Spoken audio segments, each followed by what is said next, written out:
భక్తి సమాచారం వాట్సాప్ ఛానల్లో జాయిన్ అవ్వండి. అన్ని విశేషాలు ఎప్పటికప్పుడు తెలుసుకోండి. ఓకే, ఇప్పుడు చాలా మంది కూడా చెప్తుంటారు గురుగారు, అష్టమంలో చంద్రుడు ఉండకూడదు అని. అష్టమ చంద్రుడు ఎప్పుడూ కూడా దోషపూరితమే అని. ఉండకూడదు అన్నారు కానీ ఉండకుండా ఎట్లుంటుంది, ఉంటుంది పోతుంది. అష్టం నుంచి నవమకి వస్తుంది, నవం నుంచి ద్వాదశానికి వస్తుంది. అదే అది సైకిల్ గ్రహాలు తిరుగుతూనే ఉంటాయి. కానీ దీంట్లో ఒకటి గమనించవలసిన విషయం ఏంటంటే, జ్యోతిష్య శాస్త్రంలో నాకు ప్రధానంగా ఏంటంటే, నేను వర్తమాన జ్యోతిషాన్ని ఎక్కువగా నాకు అభిరుచి ఎక్కువ. వర్తమానం అంటే గోచారం. జాతక చక్రంలో తీసుకొని జాతకంలో పుట్టినప్పుడు ఈ గ్రహాలు ఇక్కడ ఉన్నాయి, ఈ గ్రహాలు ఇక్కడ ఉన్నాయి, ఈ దశలు ఇలా వస్తే ఆ దిశలు వస్తే అది వేరు. అది స్థూలంగా చెప్పగలిగితే చెప్పేటందుకు కూడా దానికి కూడా చాలా మేధా సంపన్నత కావాలి.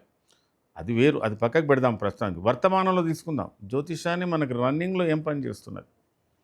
జ్యోతిష్యంలో రన్నింగ్ అంటే దీన్ని నిత్య గోచారం అంటారు.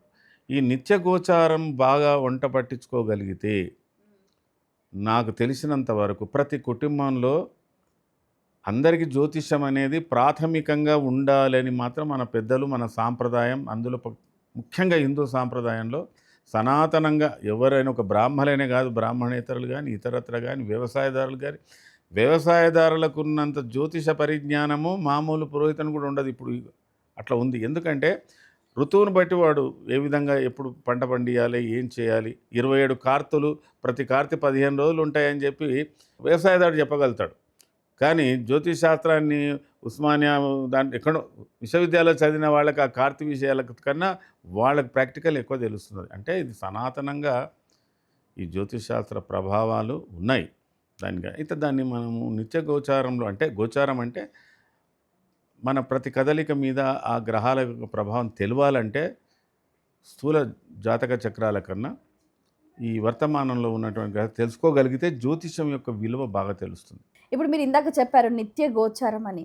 ఇప్పుడు నిత్య గోచారం ప్రతి ఒక్కరూ తెలుసుకొని ప్రతిరోజు ప్రతి ఒక్కరు పరిహారాలు పాటించాలంటారా? పరిహారాల తర్వాత మొదలు ఫలితం ఏముందో తెలుసుకున్నాక మంచి ఫలితం లేకపోతే పరిహారం పాటించాలి. ఓకే, అసలు ఫస్ట్ ఎలా ఉంది పరిస్థితి అనేది తెలుసుకోవాలంటారు. ఒక ఉదాహరణ, నేను జనరల్గా ఒక చంటి పిల్లవాడు ఏడ్చిన, చంటి పిల్లవాడు అంటే ఒక సంవత్సరం లేదా ఒక 3-4 సంవత్సరాల ఇప్పుడు 3 ఏళ్ళకే పిల్లల్ని పంపిస్తున్నారు స్కూల్కి. ఓ రోజు వాడు హుషారుగా పోతాడు, ఓ రోజు ఏడుస్తాడు, ఓ రోజు అన్నం తినడు. ఎందుకు? ఏం కారణాలు ఉంటాయి అంటే నాకు అర్థమవుతుంది, నేను గమనిస్తుంటా కొంత నాకు ప్రాక్టికల్గా. ఇప్పుడు సపోజు ఇవాళ సరే మనం రికార్డ్ చేస్తున్న సమయానికి వాళ్ళ చంద్రుడు ధనుర్రాశిలో ఉన్నాడు, మూలా నక్షత్రంలో ఉండి ఆ తర్వాత పూర్వాషాఢ ఉన్నాడు. మకర రాశి వారికి అయితే 12 చంద్రుడు నడుస్తున్నాడు కదా. మకర రాశికి 12 చంద్రుడు, వృషభ రాశికి అష్టమ చంద్రుడు, మరి కన్యా రాశికి అర్ధాష్టమ చంద్రుడు. మరి ఈ 3 రాశుల ప్రభావాలు ఒక ఇంట్లో భార్యనన్నా ఉండవచ్చు, భర్తనన్నా ఉండవచ్చు, పిల్లలన్నా ఉండవచ్చు. ఈ మకరం కానీ, వృషభం కానీ, కన్య కానీ ఉండొచ్చు. ఈ ముగ్గురి ప్రభావాలలో చంద్రుని ప్రభావం ఎక్కువైనప్పుడు ఆ ఇంట్లో అంత ఇరిటేషన్ ఉంటుంది. ఎందుకు అంటే స్థిరమైన అభిప్రాయాలు తీసుకోలేని ధోరణిలో తండ్రి ఉంటాడు. ఆయన అనుకున్న పనులు ఆ రోజు డిస్టర్బెన్స్ కావడానికి అవకాశాలు ఉంటాయి. మరి కొంత అనీజీగా అనారోగ్యంగా వృషభ రాశికి ఉన్న తల్లి ఉంటుంది. మరి మకర రాశికి ఉన్న అబ్బాయి వాడు స్కూల్కి పోవాలంటే మారం వేస్తాడు, లేదా వేళ చొప్పున తినకపోవచ్చు, ఇర్రెగ్యులర్ ఏదో అనీజీ. ఎందుకు అంటే ఆ చంద్రుని ప్రభావం మనం ఖచ్చితంగా కనబడుతుంది. కొంత నక్షత్రపరంగా మళ్ళీ అందులో మకర రాశిలో ఉత్తరాషాఢ ఉంది, శ్రవణం ఉంది, ధనిష్ట ఉంది.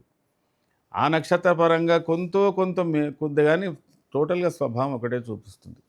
అదేంటి అంటే అష్టమ చంద్రుకు అజీర్ణామయ సంతాపం జానుబాధాంతతైవ చాకు భోజనం దేహజాఢ్యం పీడాష్టాశమశని. ఇవాళ వృషభ రాశి వారికి భార్య ఎంత చక్కగా వంట చేసి పెట్టినా వాడు తినలేని పరిస్థితి, అజీర్ణము, లేదా ఈరోజు వాడికి అన్నం మీద ఆహారం ఉండదు. ఇవాళ ఆమె రుచికరమైన వంటలు చేయడం వేస్ట్ అంట. నేను ఏదో సాధారణంగా ఉంటే అయిపోతుంది. కష్టం ఎట్లా అనుకుంది. మన నిత్య జీవితంలో ప్రతిరోజు పంచాంగం చదువుకోమని చెప్పారండి. ఎవరైనా పంచాంగం ఈరోజు తిథి ఏంటో తెలియాలి, ఈరోజు వారం ఏంటో తెలియాలి, ఈరోజు నక్షత్రం ఏంటో తెలియాలి.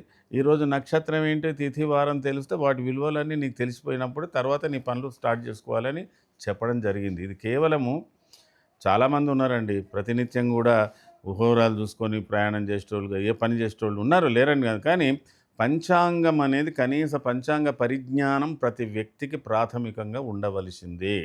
ఈ జ్యోతిషాలు చెప్పడానికి, యోగాలు చెప్పడానికి, దైవజ్ఞులు అనిపించుకోవడానికి కాదు నేను చెప్పేది ఇది. నీ నిత్య జీవితంలో మార్పులు తెచ్చుకోవడానికి ఈ పరిజ్ఞానం అవసరం.